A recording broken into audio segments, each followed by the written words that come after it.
When it comes to what your family eats and drinks, you know your choices matter. You're the expert because you know what fits your life. And getting it right starts with good information. That's why America's beverage companies are sharing more information about our ingredients at goodtoknowfacts.org. No spin, no judgments, just the facts straight from the experts for more than 140 beverage ingredients. Visit goodtoknowfacts.org. A little bit. I don't know how long you were in the minor leagues before this happened, but that moment that you got that phone call. I was in AAA playoffs and playing for the Durham Bulls, and we're playing the Charlotte Knights. If we win this game, we go to the AAA World Series. If we lose, we're out. We lose. And so we're sitting there talking about which direction we're going to drive home from Charlotte. When the manager comes up and taps me on the shoulder, he goes, "I need to talk to you." I look back at him and I said, "I don't think so." He goes, "Why not?" I said, "Because the last 6 guys you talked to are all crying right now. I choose not to cry." And he just shook his head at me. He said, "Come on."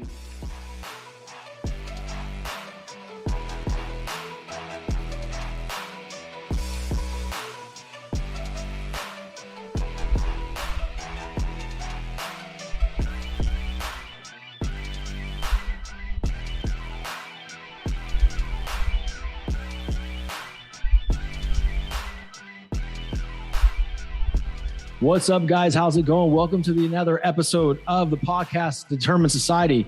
You guessed it. This is Shawn French, your host. And today, guys, I have someone with me that, to me, just resonates.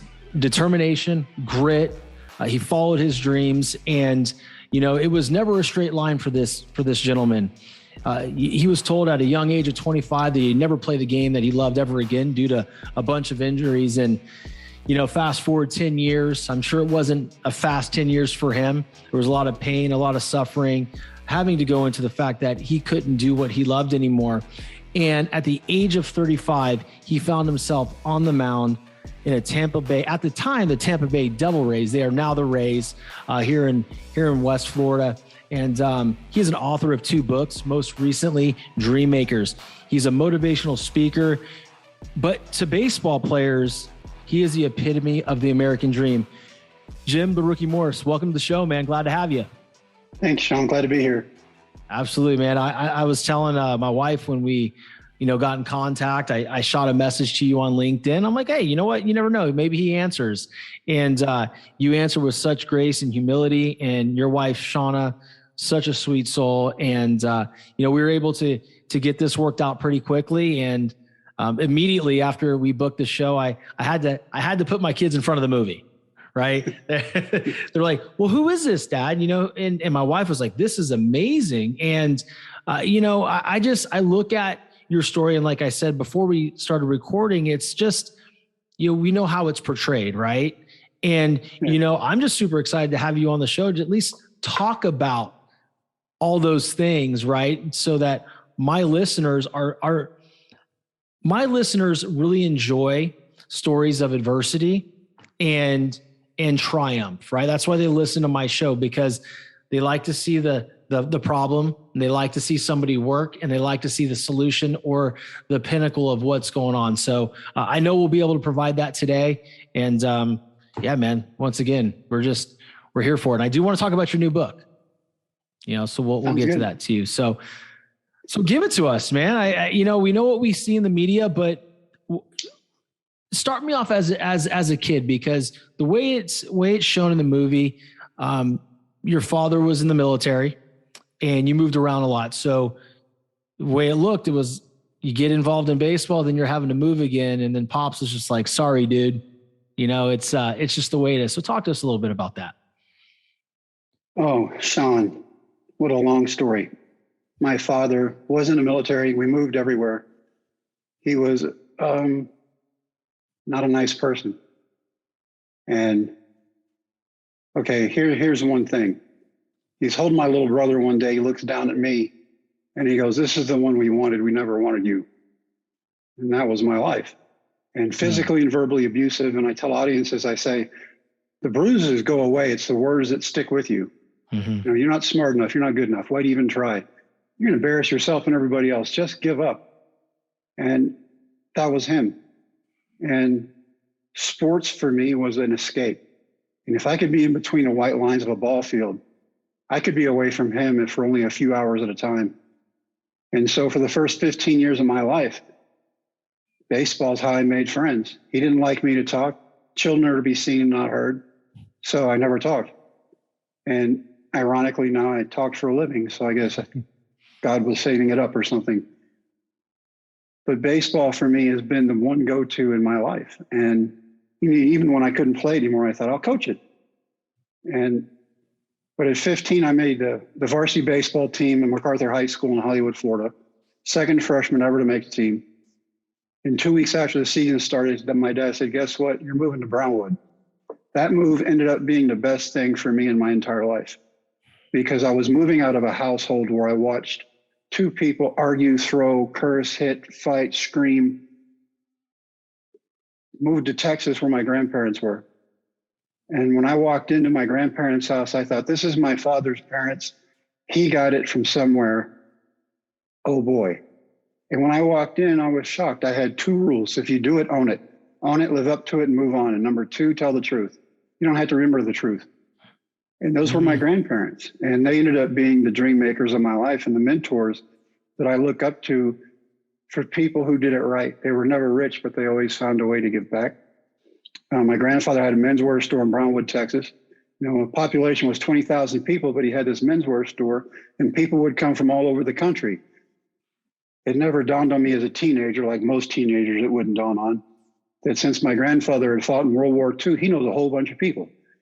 Well, he knew a lot of people, and people would come into the store all the time from everywhere and buy suits, not just because of the quality of the suit, but because of the quality of the man. And he was such a good, fine human being. I didn't find out till about 10 years ago that he spoke for a living when he wasn't doing work in a store. And I thought, that's pretty cool. Now I talk. Mm-hmm. And, my grandmother, the opposite. He was 6'3", she was 5'3", but probably the smartest woman I've ever seen in my life. Could hear a piece of music, couldn't read music, but could hear something on the radio, sit down and play it on the piano. And just incredibly talented, incredibly smart, could do trig in her head. She showed me shortcuts in math that I tried to use when I was in high school. My teachers would go, that's the right answer, but you don't show your work, so it's wrong. Mm-hmm. That's how smart she was. And wow. But they took me in, and when a teenager who could have fallen off the rails either way, my grandparents said, no, not on our watch. And they ended up being the biggest mentors of my life. And I worked for my grandfather during the summers, and I would also help my grandmother at church. My grandfather had me take my grandmother on lunch dates once a week the entire time I was in high school, so I would know how to treat women. And, he wanted me to be prepared. Take their arm across the street, keep them inside away from traffic, open car doors, restaurant doors, pull out chairs, all of it. And they taught. For 15 years, I heard screaming and cursing. And the next 3, I never heard a cross word said. I never heard anybody lift their voice. And so for me, walking into that situation, I was almost like thunderstruck. I thought, this can't be true. This is a movie. Yeah, but it was, and they were just such good people. And they put me on a road to success. And my grandfather said, what are you going to do when you can't throw a ball hard anymore? When you're a teenager, you're like, I will throw a ball hard as long as I want. Mm-hmm. And then at 40, you start waking up 3 times a night to pee, and you're like, you know what? I can't throw a ball hard anymore. But for him, he wanted me to be prepared for after sports. Mm-hmm. And so he was teaching me lessons every day about character, about morality, about keeping my word. He goes, you are your word. If you break your word, then at the end of the day, people are going to know you if you told the truth or not. And if you didn't, that's how you're going to be remembered. And he was very much that person who did everything right and slow and methodical in the same way every time. Here's a funny story. He would go to market twice a year and buy suits to bring back to his store. And he would call the husbands and he'd go, what kind of suits do you want? And he'd listen to everything they said. And then he did the smart thing and he would call the wives and he goes, what do your husbands want to wear? And he would come back with what the wives told him to bring and they would buy everything. He just knew how to be a people person. And one day, and I didn't learn this till 2 years ago, so this story I'm just kind of sticking in. One day in a store, this man walks in. I recognize him from TV. Now I'm 58 years old, and there used to be 3 channels, and I was the remote. And people would find that hard to believe now, but I recognized him from TV. He walks up, he hugs my grandfather like they've been best friends forever. I later found out they were. It was Gene Autry. And then 2 years ago, I'm doing a podcast with Dennis, and I'm telling him this story. He goes, "You're kidding me." He goes, "That was my uncle." Oh, wow. And then years later, he's playing me in the movie. So, the world, as big as it is a lot smaller than we think it is. It truly is. And it's fascinating because a lot of your story, and again, I'm sure my father has a different spin on this. But my father was also very hard on me. He didn't really physically abuse me, but it was a lot of, hey, if you don't play baseball, you're kind of up the creek without a paddle because you can't do anything with your hands. You don't have any skills, right? You can't fix a car. You can't do this. And I always said, Dad, I feel like people like me and I can talk to people. Right. And he's like, well, you can't make any money doing that. And, throughout my whole life, I've been able to generate an amazing sales career and, build my business just on the way of being able to relate to pretty much anybody. Right. And to have great conversations and to be honest and tell the truth.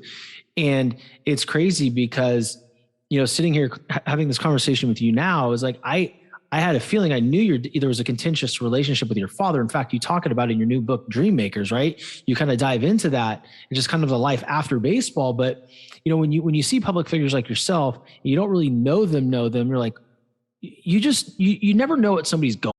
You hear the sad story all the time. A father or mother passes away and didn't have life insurance, and the family is left to deal with the debt and struggle without any financial help. That's where term life insurance comes in. It can help protect the family financially from those struggles if something unexpected were to happen to you or your spouse. Fabric by Gerber Life is term life insurance you can get done today for busy parents like you, all online, on your schedule, right from your couch. You can be covered in under 10 minutes with no health exam required. If you got kids, and especially if you're young and healthy, the time to lock in low rates is now. Even if you have life insurance through your employer, it may not offer enough protection for your family, and it may not follow you if you leave your job. There's no risk. There's a 30-day money-back guarantee, and you can cancel at any time. Join thousands of parents who trust Fabric to help their family. Apply in just minutes at meetfabric.com/TDS. meetfabric.com/TDS. MEET fabric.com/TDS. Policies issued by Western Southern Life Assurance Company. Not available in certain states. Prices subject to underwriting and health questions. Going through in their life, right? We look at celebrities or Major League Baseball players or professional football players, and the civilian or the lay person can go, wow, what an amazing life. But we never know what they did to get there. And what I'm hearing from you is that you dealt with a lot of physical and verbal abuse, right? And that was your time, in that 1.5 to 3 hours, depending on the level, right? That you got to be in between those white lines. And that was your safe haven. And I have to tell you, Jim, like you and I are more alike than I thought, right? Because I remember no matter what was going on in my life, that the moment I walked through those gates, I was where I was supposed to be. Yeah. It didn't matter if I went over 3 or 3 for 3 or whatnot. Did I get upset when I went over 3? You're darn right I did, right? Because I'm a competitor and I like to win. But I could forget about the breakup with my girlfriend. I could forget about what my dad said to me. I could forget about my parents yelling at each other. I could forget about so many things within the school that happened. Me being bullied because I wasn't in the best shape or I wasn't as good looking as the other guy, right? The game of baseball saved me, right? And as I progressed, it turned into something that I was able to do at a higher level in Division I. But just hearing the story, it's so parallel because I dealt with people yelling and screaming. to where and I didn't have the opportunity, to where you were blessed. Like you said, at 15, that move to Texas was the best one you've ever made in your life, because you got to see true modeling of a great relationship and respect and love. I didn't have that, right? I just got a bunch of yelling and screaming. So when I would get into a relationship, or when I would, get married at first, I thought that's how you disagreed. It's like, no, I got to yell. And and it's funny because, when you have that other partner, that wife, say, well, hey, I'm not used to this. Like, why are you doing this? Right. And it's just strange. I know it's a tangent, but it's super encouraging. And I want everybody listening to really dial in on the fact that, just like Jim said, the world is small. It's smaller than we think, but we're also more alike than we're not. Yeah. We all have opinions. What's that? We all have opinions. We sure do. But it doesn't mean we're right. Right. Totally. I want to go through some of the things, like, for instance, the high school season. Like you coached, I coach, right? It's one of the ways we can give back to the kids and still feel part of the game and compete. And the one thing that I always found really, really difficult was, you don't have that remote control. You can educate the baseball IQ, you can work on the skills, but at game time, it's up to the kids. And the one thing that is always the most challenging is finding ways to motivate or drive the collective unit, right? Because everybody's so different. So it's a lot of times you have to differentiate, right? You have to differentiate, so player X, player Y, like you've got to coach them differently. The way it's portrayed in the movie is, it's a struggling team, all right? You were coaching, could even grow grass on the baseball field because the deer was eating the seed, right? And somehow they saw you throw a baseball, and it was like, well, if we win, you got to chase your dream. Is that accurate? Yeah, there's a lead up to that story. How it happened was in '99, where the movie takes place. I was on my way to baseball practice, and this athletic director stops me. He was head of the program. He's not the guy who hired me. Mm-hmm. He was the guy they brought in, and he couldn't get rid of me, and that really made him mad. So I was the kicking post. And he goes, you've taken these kids as far as you can. These kids are losers. They're never going to amount to anything. Their parents are losers. They've never gone anywhere. They're never going anywhere. He goes, this is a stepping stone for people like me. And he goes, you may be one of the best baseball coaches I've ever seen, but you're always going to come in last to people like me because I know how to step on people. And I'm sitting there thinking, wow, and they put you in charge of everybody. That's so awesome. But around the corner, there were two of my kids, and they heard it. And this guy destroyed 2 years of work in 90 seconds. And so as the movie opens up after the nuns, 15-1 and 15-0, and we just get run ruled. And so after the second one, I just stand on home plate and I just said a prayer. My grandparents had faith. I've got great faith. And I'm just like, God, what do you want me to do? Mm-hmm. How can I push them without breaking them? How can I get them to believe? How can I teach them if they want something, they have to go get it? They can't just go, I wish I had it. And here it comes. You've got to work for it. Nothing comes easy. And the answer was so simple. It was go down there and teach them what your grandparents taught you. And I thought, I could do that. And I walk down. Nobody's looking at me. They're all looking at the ground. Start talking about hopes and dreams and goals. And I said, you guys have to go out and live life. You can't let life live you. Don't ever let anybody dictate to you what you do with your life. This is your life.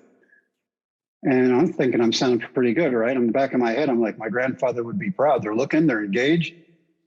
And then my catcher looks at me. He's my senior on the team. And he goes, what about your dreams? I said, my dream is to see you guys be successful in the classroom, successful on the field, graduate from high school, and then go to college or trade school or whatever it is you want to do. But it's your decision. He goes, well, we think you still want to play. And I said, no, I think I want to stay married. Thank you very much. And by now I'm 35, I weigh 260 pounds. Right. Their moms make me fresh homemade tortillas every time we get on a bus to go somewhere. And like, this is a scouting diet. This is not a playing diet. And let's not forget the fact that at 28, I had a surgery in which the doctor said, you will never, ever pitch again. Physically impossible. Mm-hmm. And they just kept challenging me. They're like, Coach, but the way you throw to us, we know your heart's still in it. We can't even hit you. And I said, that's because you can't hit. but you teach us everything about the game. We know you still want to play. And I said, wanting to play and being able to play are two different things. I said, I've had a doctor in the medical field tell me I will never pitch again, physically impossible. What if we win? Can't do it. You know, we go through all the reasons, including the medical reasons. Well, what if we win a district championship, which these kids never been a part of in baseball? We win, you try out. So for 20 minutes, I did what every parent does. I argued every course of action, and then I caved in. I'm like, all right, if you win, I'll find a tryout. In the back of my mind, I'm like, I'm old for baseball. I'm fat, and this is going to be embarrassing. Mm-hmm. But if it gets these kids to play, I'll do it. I can embarrass myself for a few minutes. Yep. Little did I know what that would do. And they start winning, and they start winning by a lot. And we're running teams off the field. We're not trying to hurt anybody or just score the daylights out of stuff. We're just playing baseball. And we're down by 2 runs in district championship. And the history would dictate these kids don't come back very well. They come up in the top of the last inning. They score 6 runs. They hold the other team to 0. We win. One of the best sights I've ever seen in my life. I'm watching a group of kids celebrate an accomplishment that not even they thought they could accomplish. By now, I've forgotten about the bet. When we made the bet, they couldn't hit me. By the end of the season, I couldn't get these kids out. And so I forget about the bet because, well, who cares? Yeah. And we're playing and we're winning. And that's when my second baseman hops up on the bus and he goes, we did our part, now it's your turn. Oh, no. Oh, boy, here we go. And I've got to go to a tryout. And, you know, we get into the second round of playoffs. It was the third game of a 3-game series. School's over, baseball's over. I found a tryout in my hometown of Brownwood at Howard Payne. And when I drive the tryout with my kids who are 8, 4, and 1, I'm looking at all these other kids get out of their car. Tall, thin, athletic looking, brand new bodies, brand new gear, smiling because they're chasing that dream. And I remembered when I was back at that age, what baseball meant to me. And now here I am with my 3 kids, one of which I'm changing her diapers. And I'm here to actually try out again at this age. And I go up to the sign-up table. Doug Gasaway's a scout. He's about 70. He said, how many kids you bring to try out? And I looked down and I said, I brought 3. He goes, no, 2 try out. And I said, let me explain something. I made a promise to a group of kids that if they did something nobody thought they could do, I would try to do something I know I can't do. It's going to be embarrassing. It will be humiliating. You'll get a great laugh out of it. But either you let me throw or I've got to find someone else who will because I made a promise. When he got done laughing, he looked at me with this serious face and he said, why didn't you just shave your head like every other coach? I said, where were you 3 months ago, man?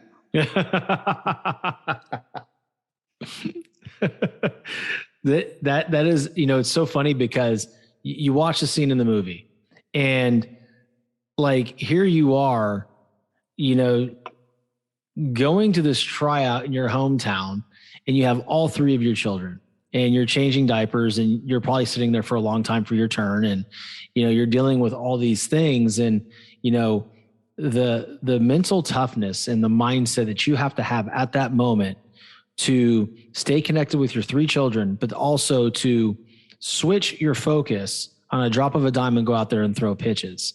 To me, it's everything that life is, right? You know, there's a lot of times where I'll sit here at home and I'm trying to cook dinner and maybe dishes have to be done. And I got 3 kids going, daddy, daddy, daddy. And here you are, you tried out for the minor leagues for a spot on a roster. And I'm complaining I'm in here in the kitchen. That's kind of embarrassing for me, but I'm going to be vulnerable. I just think it's impressive. You know, how did you stay sane in that moment? I mean, like for me, if I had my 3 kids at a tryout, and they call my name, I'm going to be pretty frazzled, man. I don't know if I could hit a broadside of a barn at that point. For me, it was just, let's show up and do this and get it over with. Mm-hmm. I thought, I can't get 16 and 17-year-old kids out now. How am I going to impress a major league scout? Yeah. I'll get this, I'll get done. We'll go home. It's all good.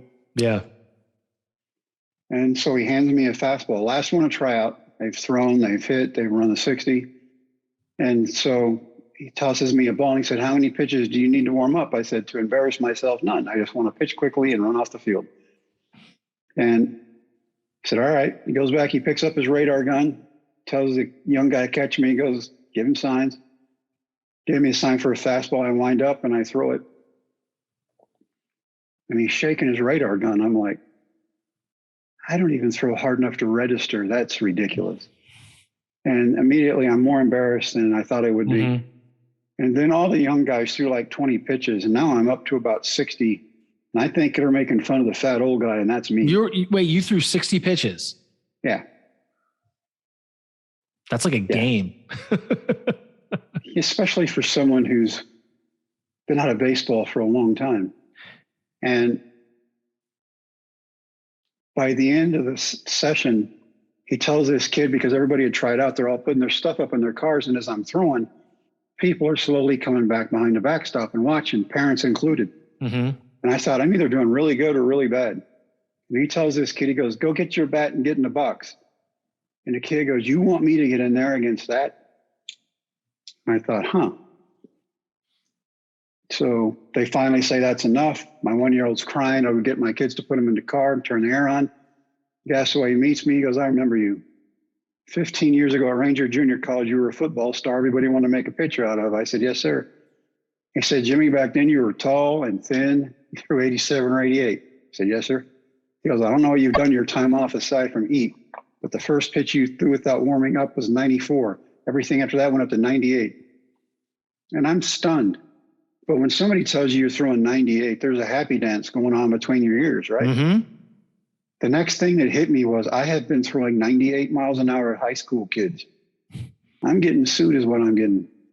And my kids were hitting 98. No wonder that kid who threw puke to us the last game, we couldn't hit because we were so far out in front of it. And he goes, don't be surprised if you get a phone call. It's all right. Put the kids in the car, drive home an hour and 10 minutes. It's not one phone call, it's 12.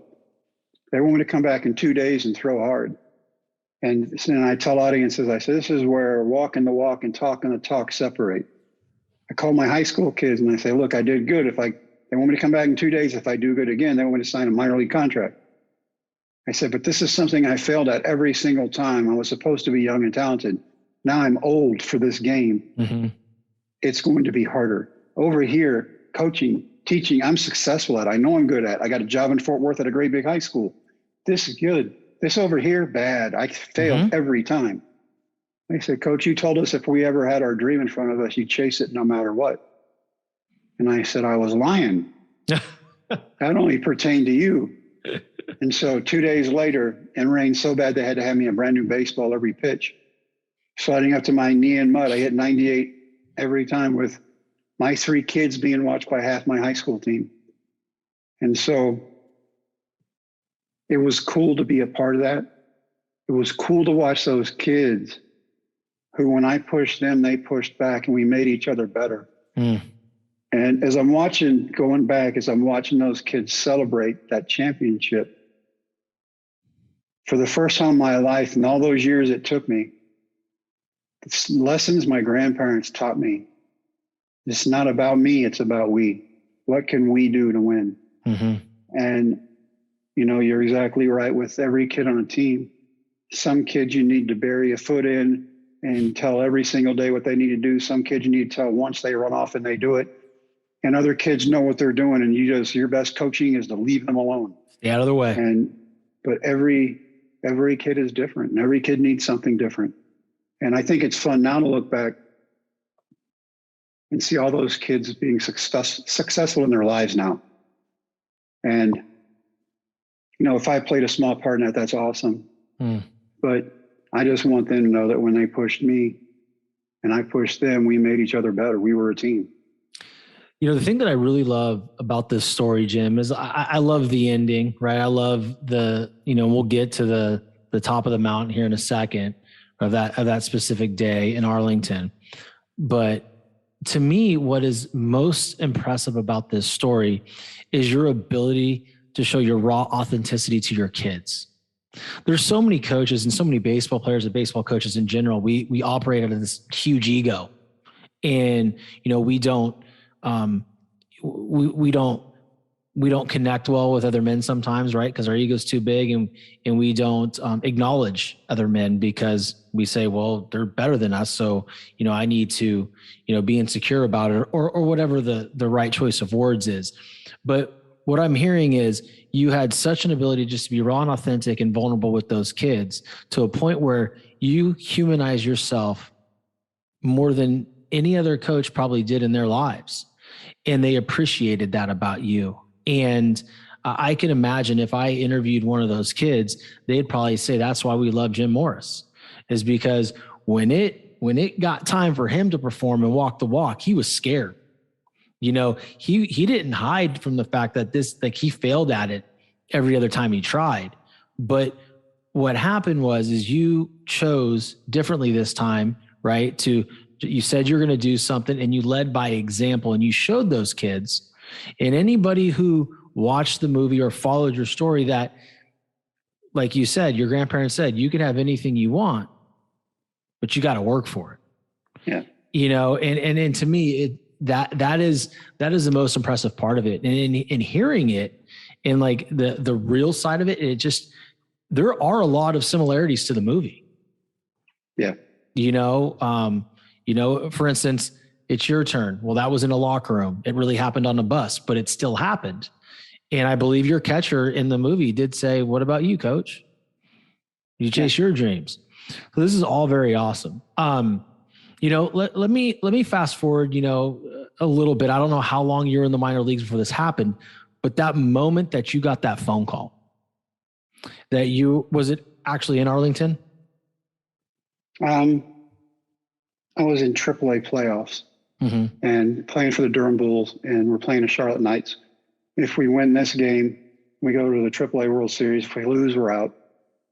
We lose. And so we're at our lockers talking, and Bobby Munoz, who played in the big leagues, was trying to get back after elbow surgery. He and I are best friends in AAA, and so I decided I'm going to ride back with him in his pickup. We had all our stuff with us just in case. Mm-hmm. And so we're sitting there talking about which direction we're going to drive home from Charlotte when the manager comes up and taps me on the shoulder. He goes, I need to talk to you. And this is my sixth sense of humor, I guess. I look around. I look back at him and I said, I don't think so. He goes, why not? Because the last six guys you talked to are all crying right now. Mm-hmm. I choose not to cry. And he just shook his head at me. He said, come on. And I walked in his office and our big league general manager is there. And he goes, you can smile. You're going to be in Texas tomorrow. And I didn't get it. And I go, I know that. Bobby and I are going there right now. And he goes, no, the big league team is in Arlington playing the Rangers. That's how I found out. And so instead of riding home with Bobby, I got a plane ride to Arlington the next morning. And it was so amazing. Johnny Oates, the opposing manager, God rest his soul, let 150 people in the game that day that had ties to me. My kids that I coached were there. My kids were there. I hadn't seen them in 3 months. Kids that I coached against, coaches that had gotten school buses in the middle of the night and drove 9 hours to the DFW area to see the coach who made a promise. And to me, that was just beyond awesome. And, until that moment in time, this is how non-baseball I was. And it shows Dennis getting out at the ballpark and then walking in through the gate. I didn't know this, but you go in underneath the stadium. Yeah. And they drive you in and here you go. And they let you out in front of the door. I thought, this is awesome. and then I got to sign my contract before I can walk into the clubhouse. And then I go into a clubhouse where there's Wade Boggs, who just got his 3,000 hit. Mm-hmm. There's Fred McGriff, Roberto Hernandez, Jose Canseco, all these guys I've been watching on TV, and now they're my teammates. And I have a group of high school kids to thank for that. That's, excuse me, that right there, because I'm a coach, that hits differently. All too often we hear parents come up to us, and I still coach on a volunteer basis, and they'll come up to me and thank you so much for the impact that you've made on my son this, my son that, what you do for the kids. And I always look at them and say, serious? I was like, these kids saved me. Whenever I coach, like, they give something to me and I come home and I'm in a better mood. They make my life better. And it's just that's what you had 13 high school kids to thank for that. That is a life full of experiences. Your story has touched hundreds of thousands, if not millions of people since then because of those 13 kids. Yeah.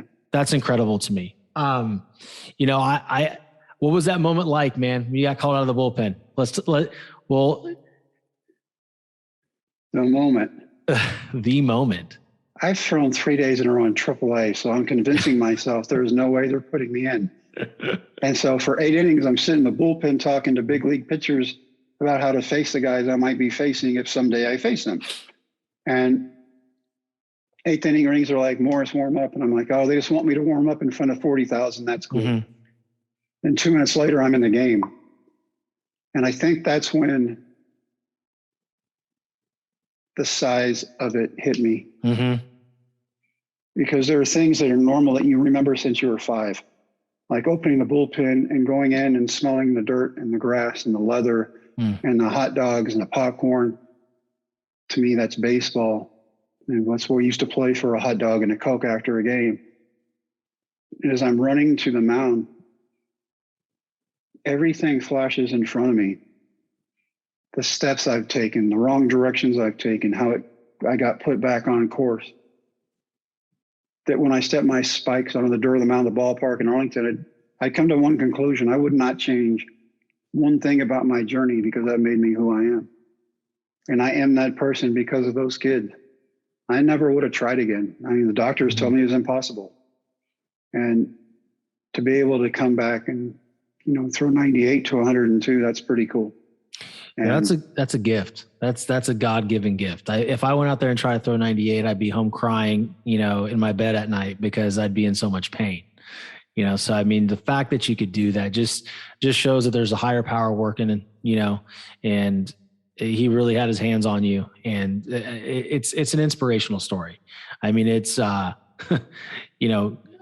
was in 99, so I was just in college, right? And I'm watching this whole thing unfold. It's pretty darn cool. But now we're fast forward to today, and now you're an author of 2 amazing books, and the most recent one is Dream Makers, and I can't even get my hands on it because it's in reprint, man. Like, what's going on? Like, this thing has already been sold out. What's this book about? Talk to the audience about it. Oh, for 20 years, and during my speeches, when we do question and answer session after, people would go, the story's cool, the movie's awesome, Dennis is great. What are you doing? What have you done since then? Mm-hmm. And so for 20 years, I had almost this whole book about what I've been doing since. And it took me until 2017 to get the answer. And so in 2020, the book came out during COVID. Mm-hmm. And we had all this, we're going to go do this. We'll do these book tour and we'll sign autographs, and all that gets canned because everybody's stuck in their house. Mm-hmm.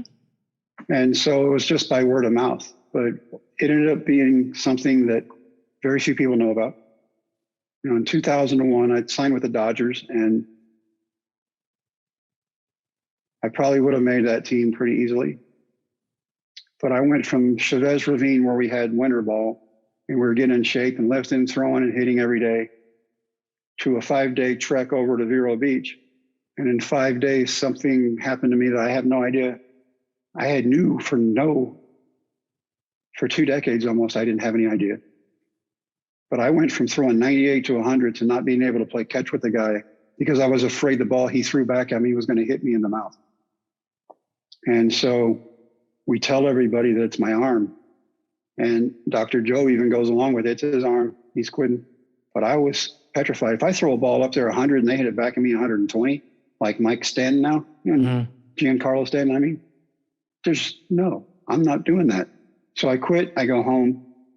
Eyesight starts going, balance issues. And so we film the movie. We do all that. But I'm still not feeling right and everything's off. Over the next 15 years and 70 surgeries later, I get diagnosed with Parkinson's.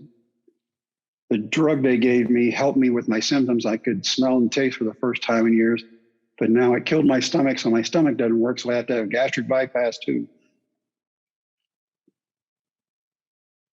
So they do a deep brain stimulator in me, and they put 2 electrodes in my brain up here, and a battery pack in my chest, which TSA loves, by the way, when you have a battery pack in your chest. And that became my medicine, was electricity to the brain, because my dopamine was gone on the right side of my brain. And because my left hand was affected first, they said it was the right side. So I did this brain scan, drink this radioactive fluid. They do an MRI on you and they go, yeah, you have no dopamine. That's why you're shaking and your balance is off. It got to the point I couldn't even button my own dress buttons on my shirts when I would go to speeches. So Shauna had to start traveling with me. And I stopped cooking because I couldn't smell and taste. And they do the surgery, and stuff that they said wouldn't come back did. Like, the hospital's overflowing, and so they have way too many people in the recovery room. And the lady next to me tells this nurse, she goes, I have to pee. She gets a bedpan, and I smell pee. Now, most people would go, I don't want to smell pee.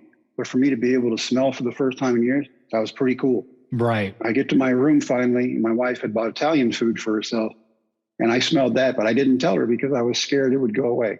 And when we finally went home, I went, I could smell the Italian food you ate. And she goes, you can what? I mean, I quit cooking and everything.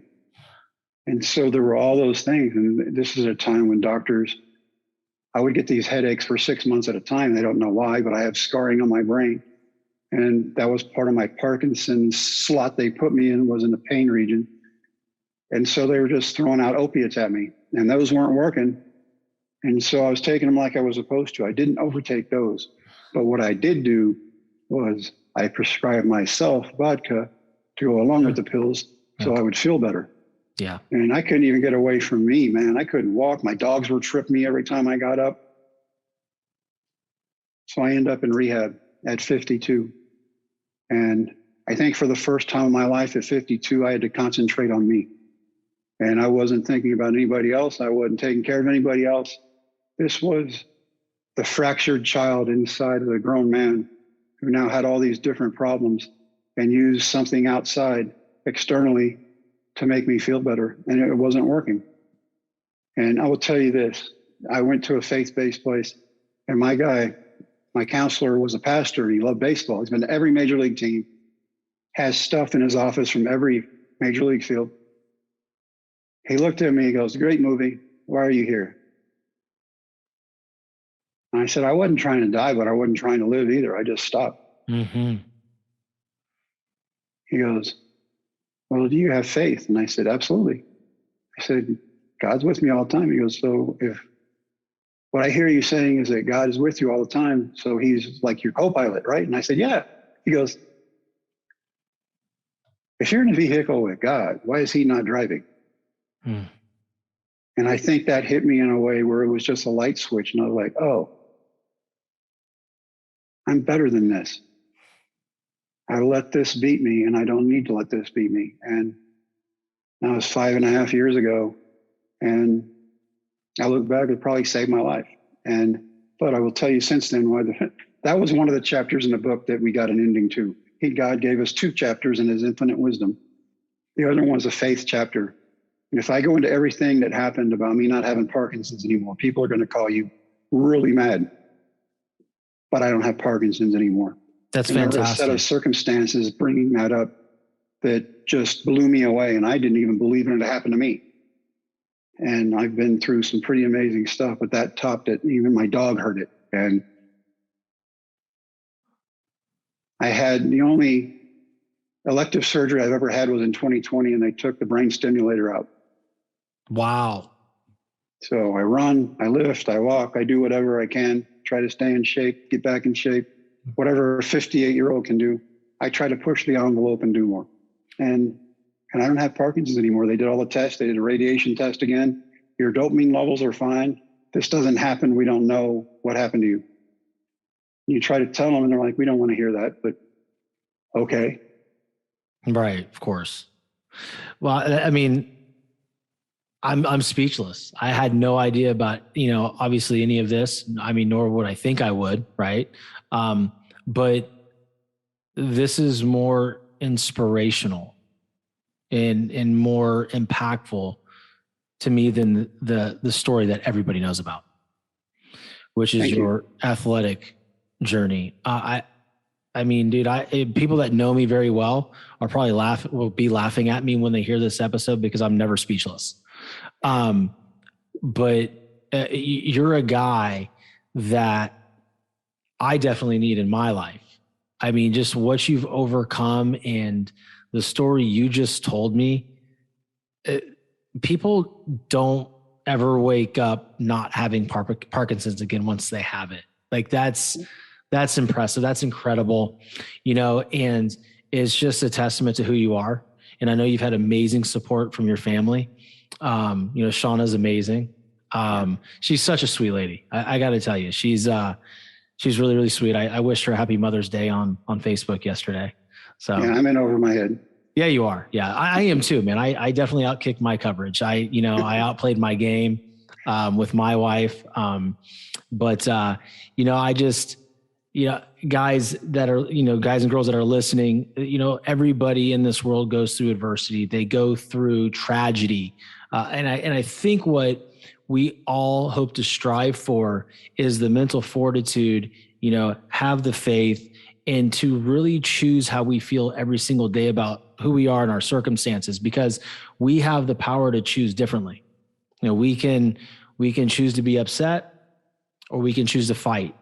And like, Jim, you're the ultimate fighter, man, for real. Thank you. Like that's awesome. So nowadays, we got to land the plane here because, we're on a schedule, and I if I could spend 70 hours with you, I would. But now you're speaking. And from what I understand, people can actually book you to speak. So for my listeners that you own big companies or small businesses and you want to have the best individual come and speak to your sales force or your company, Jim's the guy. So how would they get in touch with you and to see if they would qualify for that type of event? JimTheRookieMorris.com. Perfect. And what I'll do, Jim, is I'll make sure in the show notes that I put your website, the name of your book again, and hopefully you'll save me a copy. Yeah. Okay. And maybe I'll put your Instagram handle. I don't know how active you are on Instagram, but it's another way for people to connect with you and just kind of see what you're doing. But with that being said, guys, I encourage you to look deep within yourself. And if there's a dream that you are suppressing and not going after because someone either told you couldn't do it, or you're telling yourself that you can't do it, I encourage you to go out there and try, because you never know it if you don't. I mean, that's just, you would rather go through life knowing that you tried and failed than to never have tried at all, and you'll never know. So, Jim, if you don't mind hanging out real quick after the recording, but guys, thanks again for listening. If you got anything out of this episode, please share it out to your friends, family, whoever. People definitely need to hear this episode. And Jim, once again, thanks so much, brother. I'll see you guys soon.